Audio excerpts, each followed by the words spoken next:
Communist ആണോ ആദ്യം ഈശ്വരവിരോധി ആകണം, പിന്നെ വിശ്വാസികളെ എല്ലാം തള്ളിപ്പറയണം?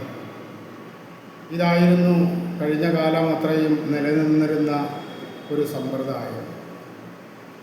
എന്നാൽ ഇപ്പോൾ ശബരിമല അയ്യപ്പസ്വാമി ചെറുതായി ഒന്ന് കണ്ണുമിഴിച്ചതേ ഉള്ളൂ, കേരളത്തിലെ സഖാക്കളെല്ലാം അമ്പലവാസികളും വിശ്വാസികളും ഒക്കെയായി മാറുന്ന സ്ഥിതിയാണ് കാണുന്നത്.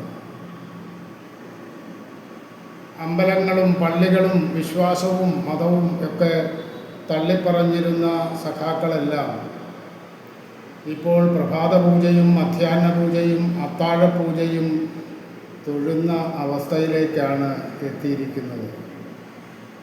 ശബരിമലയിലെ ശ്രീ ധർമ്മശാസ്ത്ര ക്ഷേത്രത്തിൻ്റെ ശ്രീകോവിലിന് മുന്നിൽ ഉള്ള ദ്വാരപാലക ശില്പം സ്വർണം പൊതിഞ്ഞത് ആരൊക്കെയോ ആരുമറിയാതെ തട്ടിക്കൊണ്ടുപോയി. അതിൻ്റെ പേരിൽ ഇപ്പോൾ ദേവസ്വം ബോർഡും ദേവസ്വം മന്ത്രിയും ക്ഷേത്ര ഭരണാധിപന്മാരും അടക്കം പലരും പ്രതിക്കൂട്ടിൽ എത്തി നിൽക്കുകയാണ്. ഓരോ ദിവസവും പുറത്തു വരുന്ന തെളിവുകളും പുറത്തു വരുന്ന വാർത്തകളും കഴിഞ്ഞ 10-15 കൊല്ലമായി ശബരിമല അടക്കമുള്ള തിരുവിതാംകൂർ ദേവസ്വം ബോർഡിന് കീഴിലെ ക്ഷേത്രങ്ങളിൽ നടത്തിയതായി പറയുന്ന തട്ടിപ്പുകളും കൊള്ളകളും ഒക്കെയാണ് ഇപ്പോൾ പുറത്തു വരുന്നത്. പ്രധാനമായും ഇപ്പോൾ ചർച്ചയിൽ നിൽക്കുന്നത് ശബരിമലയിലെ ക്ഷേത്രം സംബന്ധിച്ചുള്ള കാര്യങ്ങളാണ്. കിലോ കണക്കിന് സ്വർണവും മറ്റും കാണാതായി എന്നാണ് പുറത്തു വരുന്ന വാർത്തകൾ. ഇവിടെയാണ് നമ്മൾ വിശ്വാസവും അവിശ്വാസവും ഒക്കെ പരിശോധിക്കേണ്ടത്.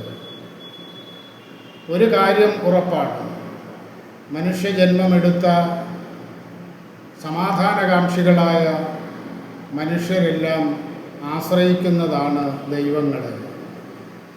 എവിടെയാണ് ദൈവം ഇരിക്കുന്നത്, എന്തു ചോദിച്ചാലാണ് ദൈവം മറുപടി പറയുന്നത് എന്നൊക്കെയുള്ള ചോദ്യങ്ങൾക്കൊന്നും ഉത്തരം ആരും തരില്ല.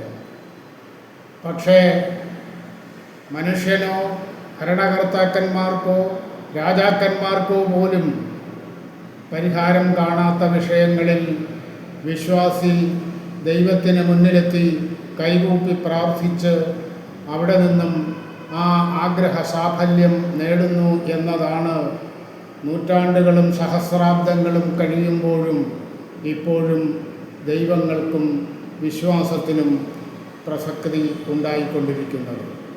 ഏതായാലും സർക്കാരും ഭരണവും അധികാരവും എല്ലാം കയ്യിലുണ്ടെങ്കിലും അയ്യപ്പൻ എന്ന കോടിക്കണക്കിന് ഭക്തന്മാരുടെ അവതാര രൂപം, അവരുടെ ദൈവരൂപം ഇപ്പോൾ ആ അയ്യപ്പനെതിരെ തിരിഞ്ഞ കണ്ണുകളും കൈകളും കണ്ടെത്തുകയാണ്. അയ്യപ്പൻ്റെ തിരുനടയിൽ നിന്നും മോഷ്ടിക്കപ്പെട്ട എല്ലാ സാധനങ്ങളും അയ്യപ്പനാൽ തന്നെ ശബരിമലയിലേക്ക് തിരിച്ച് കൊണ്ടുവരുന്ന കാഴ്ചകളാണ് വിശ്വാസികൾക്ക് വലിയ സന്തോഷം പകരുന്ന ഒരു കാര്യം.